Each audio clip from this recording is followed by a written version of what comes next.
سورہ بقرہ کی آیت نمبر 54 ہے۔ اللہ تعالیٰ فرماتے ہیں وَإِذْ قَالَ مُوسیٰ لِقَوْمِهِ، اور جب موسیٰ علیہ السلام نے اپنی قوم سے کہا کہ یا قوم انکم ظلمتم انفسکم، کہ تم نے اپنی جانوں پہ بہت بڑا ظلم کر لیا ہے، باتخاذکم العجل، بچڑے کو اپنا معبود بنا کر۔ تو اس آیت مبارکہ کے ضمن میں مفسرین کرام یہ فرماتے ہیں کہ اتخاذ کا لفظ بہت اہم ہے۔ کسی چیز کو لے لینا جو ہے وہ اخذہ کہلاتا ہے، مگر جب یہی لفظ جو ہے باب افتعال سے جو ہے وہ اتخاذ کی صورت میں آتا ہے تو اس کا ایک معنی جو بیان کیا جاتا ہے کہ کسی چیز کو اپنی امید بنا کر لے لینا،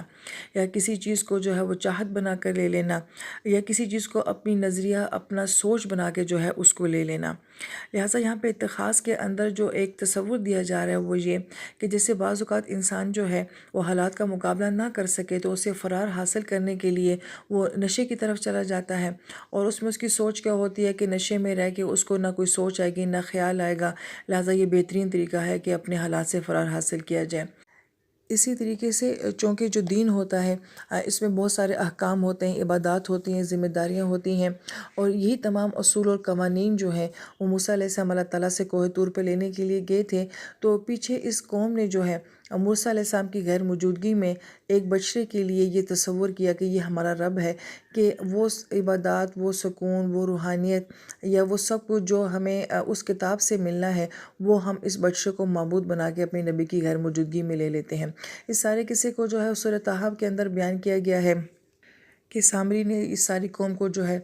یہ کہہ کے اپنے ساتھ قائل کر لیا تھا کہ موسیٰ جس رب سے ملنے کے لیے گئے ہیں دراصل میں وہ رب یہی ہے، یعنی کہ یہ گائے ہے، یہی وہ رب ہے۔ وہ پھر آپ سورہ طٰہٰ میں اس کو ڈیٹیل کے ساتھ پڑھیں گے، لیکن یہاں پہ جو اہم نقطہ مفسرین کرام یہ اٹھاتے ہیں کہ آخر کیا وجہ ہے کہ یہ قوم کیسے جو ہے وہ بچڑے کو اپنا معبود بنا بیٹھی، جبکہ وہ اتنے زیادہ معجزات جو ہے وہ موسیٰ علیہ السلام کے ساتھ دیکھ چکی تھی اور فرعون جیسے ظالم کا وہ ظلم بھی دیکھ چکی تھی۔ تو اس کی ایک وجہ جو بیان کی جاتی ہے وہ یہ کہ یہ قوم مصر میں رہتی تھی، اور مصر ایک ایسا ملک تھا جیسے کہ آج کل ہم نے کہا تھا کہ امریکہ یا یورپ ہے، کہ وہ بہت خوشحال ملک تھا، اور اس میں زراعت اور آبپاشی کا زبردست نظام تھا، تو بہت ساری قومیں جو ہے وہ وہاں پہ آباد تھیں اپنی زندگی کو خوشحال کرنے کے لیے۔ تو وہاں پہ بہت ساری قومیں ایسے بھی تھیں کہ جو کہ بت پرست قومیں تھیں، ایون یہ کہ مصر میں خود بھی جو ہے وہ شرک تھا، بتوں کا نظام تھا جو ہم سورہ یوسف میں بھی پڑھتے ہیں، لیکن وہاں پہ خاص قسم کی ایک قوم بھی تھی جو کہ گائے کی پوجا کرتی تھی، اور یہ لوگ صدیوں تک انہی کے ساتھ رہے ہیں۔ تو جب کوئی قوم کسی کے ساتھ بہت زیادہ وقت گزارتی ہے تو بہت ساری چیزیں ایسی ہیں جو وہ دوسری قوموں سے لے لیتی ہیں۔ ہمیں یہ بات بڑی آسانی سے سمجھ آ سکتی ہے کیونکہ پاکستان انڈیا کا معاملہ ایسا ہی ہے کہ ہمارے بڑوں نے آپس میں بہت سارا وقت جو ہے وہ اکٹھا گزارا ہے، تو ہم یہ دیکھتے ہیں کہ بہت ساری باتیں ہمارے اندر ان کی ہیں جو کہ جن کا ہمارے مذہب کے ساتھ، ہماری معاشرت کے ساتھ کوئی تعلق ہے ہی نہیں۔ یہ ہماری شادیوں کی رسومات، ہماری عبادات کی رسومات دیکھ لیجئے، یہ سب وہیں سے آئی ہیں۔ لہٰذا ہم یہ دیکھتے ہیں کہ جیسے وہ لوگ اپنی گیتا کو جو ہے وہ گھنٹیاں بجا کے پڑھتے ہیں، چرچوں کے اندر جو ہے وہ بیلز بجائی جاتی ہیں، اسی طریقے سے یہودیوں کی عبادت گاہوں کے اندر بھی جو ہے وہ کسی نہ کسی طریقے سے میوزک کا عمل دخل رہتا ہے۔ تو ہم یہ دیکھتے ہیں کہ وہ چیزیں ہمارے اندر نہیں آ گئی ہیں، ہمارے مزاروں میں بھی جو ہے وہ ڈھول کے ساتھ جو ہے وہ رقص کیا جاتا ہے، یا کہیں نہ کہیں جو ہے وہ میوزک کو لا کے جو عبادات کا تصور دیا جاتا ہے۔ یہ سب کچھ کہاں سے آیا ہے؟ یہ وہیں سے ہم نے دیکھا ہے اور لیا ہے، اور اس کے علاوہ اور بہت ساری باتیں بھی جو آپ لوگ بہتر جانتے ہیں۔ اور ایون یہ کہ جسے آج کے زمانے میں کمبائن پریکٹسز کہا جاتا ہے، سیکولرزم بھی جسے کہا جاتا ہے، اور مشترکہ نظام زندگی بھی جسے کہا جاتا ہے، اور ایک نعرہ یہ بھی لگایا جاتا ہے کہ ہم چونکہ ایک طرح کا کھاتے ہیں، ایک طرح کا پیتے ہیں، لہٰذا ہمیں فرق کیا ہے؟ تو وہ بہت ساری چیزیں ہم ایک دوسرے کی جو ہے وہ اڈاپٹ کر لیتے ہیں۔ تو گویا کہ اسی طرح کا معاملہ جو تھا وہ اس قوم کے ساتھ بھی ہوا تھا کہ انہوں نے اس قوم کو دیکھا تھا تو انہوں نے یہ کہا کہ ہمارا بھی کوئی ایسا رب ہونا چاہیے جو ہمارے سامنے ہو، جس کو ہم فوکس کر سکیں، اور جس کے ساتھ فوکس کر کے ہمارے لیے عبادات کرنا جو ہے وہ بڑا آسان ہو جائے۔ لہٰذا وہ لوگ دیکھا کرتے تھے نا کہ وہ اپنے معبودوں کے ساتھ کیا لاڈ کرتے ہیں، جیسے آج بھی ہم دیکھتے ہیں کہ کبھی دودھ بہایا جا رہا ہے، کبھی کھانا ان کے سامنے رکھا جا رہا ہے، اور کھانا ان کے سامنے رکھ کے وہ سمجھتے ہیں یہ بہت بڑی عبادات ہے۔ سوچتے جائیں، وہ غور و فکر کرتے جائیں ہمارے معاشرے میں کون سی باتیں جو ہیں کہاں کہاں پائی جاتی ہیں، تو گویا کہ انہوں نے کہا کہ ہمارا بھی کوئی ایسا رب ہونا چاہیے۔ اور ایون یہاں پہ ایک اور بات جو غالباً شاید آگے کہیں تفسیر میں آ بھی جائے کہ ایک انسان کے اندر یہ سوچ ہوتی ہے کہ جو چیز ہمارے سامنے ہوگی اس کو فوکس کرنا بڑا آسان ہوتا ہے، اور جو چیز آپ کے سامنے نہیں ہوتی اس کو فوکس کرنا جو ہے وہ آسان نہیں ہوتا ہے۔ لہٰذا ہندو بھی یہ بات کہتے ہیں کہ ہم بھی ایک بڑے خدا کو مانتے ہیں، لیکن ہم نے یہ بت اس لیے بنائے ہوئے ہیں کہ اس بڑے خدا کو فوکس کرنے کے لیے یہ ہماری مدد کرتے ہیں۔ لہٰذا ان کا اپنا بھی یہ سوچ اور نظریہ ہے کہ یہ سارے تو اللہ تعالیٰ کی عبادت کرنے کا ایک ذریعہ ہے۔ لہٰذا ایک یہ بہت بڑی ہسٹری ہے جو سورہ طٰہٰ کے ساتھ جو ہے وہ بیان کی جاتی ہے کہ آخر یہ شرک کی بنیاد کیا ہے، لات عزیٰ، اور اس کے پیچھے سارے کنسیپٹس کیا ہیں، یہ قرآن پاک کی آنے والی صورتوں میں آتے ہیں۔ لیکن یہاں پہ یہ تھا کہ اس قوم نے وہ سب کچھ جو کہ اپنی غلامی کے دور میں دیکھا ہوا تھا، اور تو انہوں نے اس چیز کو بڑی آسانی کے ساتھ ایکسیپٹ کر لیا، اس کو اپنی سوچ، اپنا نظریہ، اپنی چاہت بنا لیا۔ لہٰذا ان کے سامنے نے جو ساری گیم چلائی کہ وہ ایک گائے بنا کے اس نے کہا کہ یہ تمہارا رب ہے۔ اور اجل کا لفظ بھی یہاں پہ استعمال کیا گیا، ہماری اردو زبان میں اجرت کا لفظ بھی جو ہے وہ اسی سے آتا ہے کہ اس قوم نے شرک کرنے میں بہت اجرت کر لی، بڑی جلد بازی سے اس نے جو ہے، ایک اجل بچڑے کو بھی کہا جاتا ہے لیکن اس کے اندر ایک تاثر بھی ہے۔ یہ بھی اللہ پاک کا بڑا خوبصورت انداز ہے کہ اللہ پاک جو الفاظ قرآن پاک میں استعمال کرتے ہیں ان کے ایک ظاہری معنی ہوتے ہیں، جیسے کہ بچڑا اجل کا معنی ہے، لیکن ساتھ ساتھ اس کے بہت سارے دوسرے معنی بھی ہوتے ہیں کہ جس سے وہ لفظ جو ہے وہ ایک سوچ، ایک نظریے کو اور اس قوم کی خصلت کو یا اس سچویشن کو بہت اچھا بیان کر دیتا ہے۔ تو یہ ان کے دوسرا معنی بھی ہوتے ہیں۔ تو گویا کہ بچڑا اجل بھی ہے، مگر اجلت کے ساتھ شرک کی طرف مائل ہونا اس قوم کی خاصیت جو ہے وہ بھی اسی لفظ کے اندر جو ہے وہ بیان کر دی گئی ہے۔ لہٰذا ہمیں یہاں سے یہ بات بھی سمجھ آتی ہے کہ جب انسان اپنی کتاب سے دور ہوتا ہے، کیونکہ پیچھے کتاب اور فرقان کی بات ہو رہی ہے اور اپنے نبی سے دوری کی بات ہو رہی ہے، تو آیات کا ربط دیکھتے جائیں کہ جب انسان کتاب سے دور ہوگا، اپنے نبی کی زندگی سے دور ہوگا، تو پھر ہم نے اسی دنیا میں رہنا ہے، بہت ساری قوموں کے ساتھ بھی رہنا ہے، انہوں نے ہماری طرف بھی آنا ہے، ہم نے ان کی طرف بھی جانا ہے، تو پھر انسان جو ہے وہ شرک کی طرف مبتلا ہو جاتا ہے۔ لیکن اگر ہمارا تعلق اپنی کتاب کے ساتھ، اپنے نبی کے ساتھ جڑا ہوگا، تو کوئی کہیں بھی چلا جائے، کوئی آ کے ہمارے ساتھ رہے، ہم کسی کے ساتھ رہیں، تو پھر انسان اپنی اصل، اپنی بنیاد، اپنے دین کے اوپر جو ہے وہ قائم رہتا ہے۔ تو گویا کہ ایک آیت مبارکہ میں بہت ساری جو ہیں سوچ کے دریچے جو ہیں وہ کھل جاتے ہیں کہ اس آیت مبارکہ میں کیا جو ہے وہ بات کی جا رہی ہے۔ لہذا جب انہوں نے اس بچڑے کو اپنا معبود بنا لیا تو اس کے بعد اللہ پاک کی طرف سے حکم کیا آیا کہ وَتُوبُوا إِلَىٰ بَارِئِكُمْ، پس تم توبہ کرو اپنے باری کی طرف۔ اب یہ لفظ بھی یہاں پہ بہت ہی خاص ہے، وہ مفسرین کرام یہ فرماتے ہیں کہ خاص طور پہ یہاں پہ باری کا لفظ کیوں آیا ہے، تو وہ یہ فرماتے ہیں کہ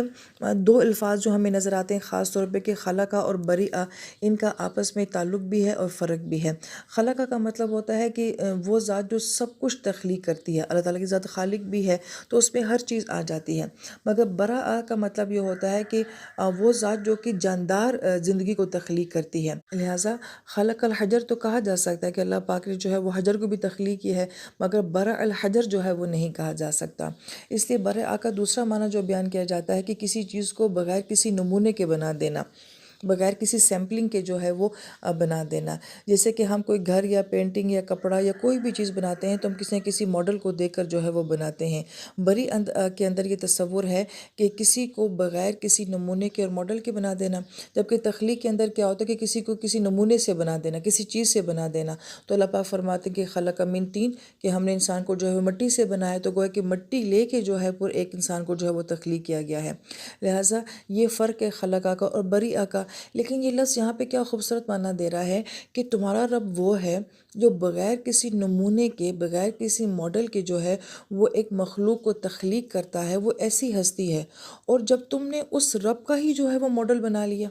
تم نے اس رب کے ہی مشابہ ایک گائے کو ٹھہرا دیا کہ یہ ہمارے رب کا ماڈل ہے اور یہ ہمارے رب جیسا ہے، تو کیا خوبصورت انداز ہے کہ اللہ تعالیٰ کے بے شمار خوبصورت ناموں میں سے یہاں پہ صرف لفظ باری آیا ہے، تو اس سے ان کی سوچ کے اوپر جو ہے، ان کے رویے کے اوپر جو ہے وہ تنقید کی جا رہی ہے کہ اس رب سے معافی مانگو جس کا کوئی ماڈل نہیں بن سکتا، جس کو تم کسی کے ساتھ جو ہے وہ تشبیہ نہیں دے سکتے۔ پھر آیت مبارکہ میں کہا جا رہا ہے کہ فَاقْتُلُوا أَنفُسَکُم، لہٰذا اب تم ایسا کرو گے کہ اپنوں کو قتل کرو گے۔ اب اس کے بارے میں تفاسیر میں بہت ساری باتیں آتی ہیں کہ جن لوگوں نے بت پرستی کی تھی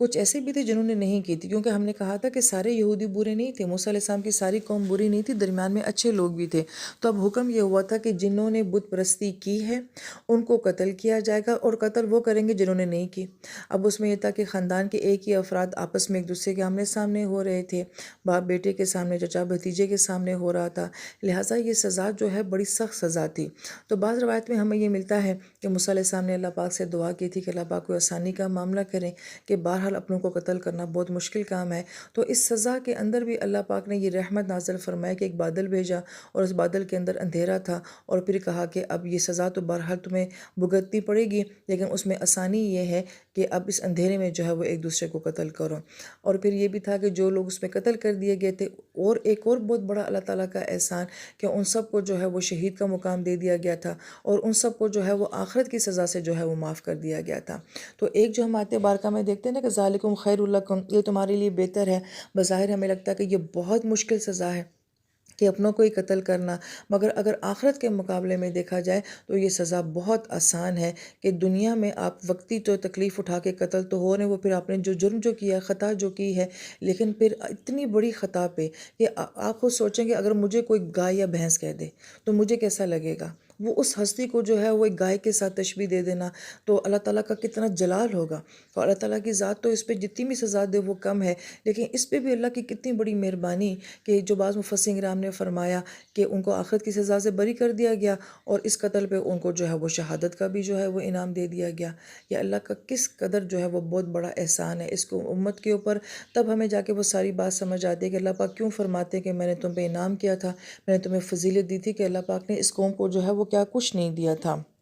اس لیے فرمایا کہ یہ سزا جو ہے تمہارے لیے بہت بہتر ہے۔ اس کا ایک اور انداز بھی جو ہے مفسر کرام یہ فرماتے ہیں کہ چونکہ یہ سمجھیں کہ یہ اس امت کے مرتد تھے کہ جو اپنے دین سے جو ہے وہ پھر گئے تھے، تو گویا کہ یہاں پہ مرتد کی سزا جو ہے وہ بتائی جا رہی ہے کہ جو اپنے دین سے مرتد ہو جائے گا تو اس کو قتل ہی کیا جائے گا۔ اب ایون یہ کہ ہمارے مذہب میں جب مرتد کی سزا کو بیان کیا جاتا ہے تو بہت سارے لوگ یہ اشکال کرتے ہیں کہ مرتد کو قتل کیوں کیا جاتا ہے۔ تو یہاں پہ بھی یہ کہا جا رہا ہے کہ مرتد کو قتل کرنے کی ایک حکمت یہاں پہ کیا بیان کی جا رہی ہے کہ ذالک خیر لکم، تمہارے لیے بہتر ہے، کہ جب ایک بندہ دین میں آنے کے بعد جو ہے وہ اس قدر جو ہے وہ نچلے لیول پہ جا کے بات کرتا ہے، اتنا شرک کرتا ہے، تو اس کا نقصان کیا ہوگا؟ نقصان یہ ہوتا ہے کہ پھر وہ باقی لوگوں کا عقیدہ بھی خراب کرے گا، وہ باقی لوگوں کو بھی متنفر کرے گا۔ لوگ یہ کہیں گے کہ یہ بندہ اس دین سے پھر کر گیا ہے، اس نے سارا دین دیکھا ہے، اب اس کے بعد یہ ساری باتیں کر رہا ہے، تو کتنے کمزور ذہن والے لوگ بھی ہوں گے جو اس کے خیالات سے متاثر ہو جائیں گے۔ ہم نے غالباً یہ پیچھے پڑھا یا پھر آگے آنے والا ہے کہ یہودیوں نے ایک ٹیکٹس یہ بھی کی تھی نا کہ تم ایسا کرو کہ ایمان قبول کرو، صبح کو کہو کہ ہم ایمان لے کر آئے، شام کو تم انکار کر دینا۔ اس سے بہت سارے مسلمان یہ سوچیں گے کہ یہ تو بڑے اچھے لوگ تھے، انہوں نے تو بڑے دل کے ساتھ اسلام قبول کیا تھا، اب اگر انہوں نے اسلام چھوڑ دیا اس کا مطلب ہے کہ کوئی نہ کوئی کمی تو اسلام کے اندر ہے، نعوذ باللہ نبی علیہ السلام کے اندر ہے۔ اس وجہ سے تو کتنے لوگوں کے اندر آپ ڈاؤٹ ڈال دیں گے۔ تو مرتد کو پھر اس لیے قتل کیا جاتا ہے ذالکم خیر لکم، کہ باقی لوگوں کا ایمان جو ہے وہ بچایا جا سکے۔ یہاں سے علماء کرام جو ہے وہ اس طرح کے نکات بیان کرتے ہیں کہ بعض اوقات پورے سسٹم کو بچانے کے لیے یا اپنی پوری جماعت کو بچانے کے لیے تو بعض اوقات ایک جماعت کو درمیان میں سزا دینی پڑتی ہے یا اس کو درمیان سے نکالنا پڑتا ہے تاکہ باقی لوگوں میں جو ہے وہ خرابی نہ ہو سکے۔ تو اسی طریقے سے مرتد کی سزا کے لیے بھی جو ہے یہی مماثلت بیان کی جاتی ہے کہ مرتد کی سزا جو ہے وہ پھر قتل ہو جاتی ہے۔ اللہ تعالیٰ فرماتے فتاب علیکم، تو اللہ پاک نے اس طریقے سے تمہاری توبہ کو جو ہے وہ قبول فرمایا۔ وہ تواب الرحیم، اللہ تعالیٰ کی ذات بہت توبہ قبول کرنے والی، بار بار توبہ قبول کرنے والی اور ہمیشہ رحم کرنے والی ذات ہے۔ لہٰذا یہ ایک نقطہ جو ہے وہ بیان کر دیا گیا ہے کہ جب کبھی آیت مبارکہ کے آخر میں دو اسماء حسنی آتے ہیں تو دونوں کو دیکھا جاتا ہے کہ وہ کس باب کے اوپر آئے ہیں۔ تواب جو ہے فاعل کے وزن کے اوپر ہے، جبکہ رحیم جو ہے وہ صفت کے صیغے کے اوپر ہے۔ تو ایک ایکٹیو انداز میں کسی صفت کو بیان کرنا اور ایک مستقل انداز میں کسی صفت کو بیان کرنا، تو پھر ماشاءاللہ اب آپ لوگ قرآن پاک سیکھ رہے ہیں تو ہر آیت مبارکہ کے آخر میں پھر غور و فکر کرنا چاہیے کہ یہاں پہ یہ صفت کیوں آئی ہے اور یہ صفت کیوں آئی ہے اور اس کا آیت کے ساتھ کیا تعلق ہے۔ تو یہ ہم دیکھتے ہیں کہ اللہ پاک کا انداز ہے کہ ایک ایکٹیو صفت کو اس لیے بیان کیا جاتا ہے کہ ہر دور میں، ہر وقت میں، ہر انسان کے ساتھ کچھ نہ کچھ حالات جو ہیں وہ چل رہے ہوتے ہیں، تو اللہ پاک کسی کے لیے تواب ہیں، کسی کے لیے تواب نہیں بھی ہیں، اس لیے اس کو جو ہے وہ گویا کہ باب فعال سے جو ہے وہ بیان کیا گیا ہے۔ اور رحیم ذات تو اللہ پاک کی ہمیشہ ہوتی ہے، ہم یہ نہیں کہہ سکتے اللہ پاک اس صدی میں رحیم تھے، اس صدی میں نہیں ہیں، آج ہیں اور کل نہیں ہیں، تو اس لیے اللہ تعالیٰ کی صفت رحیم کو جو ہے وہ ہمیشہ جو ہے وہ صفت کے صیغے کے ساتھ بیان کیا جاتا ہے۔ اللہ تعالیٰ ہمیں قرآن کو صحیح بیان کرنے کی اور صحیح سمجھنے کی توفیق نصیب فرمائے۔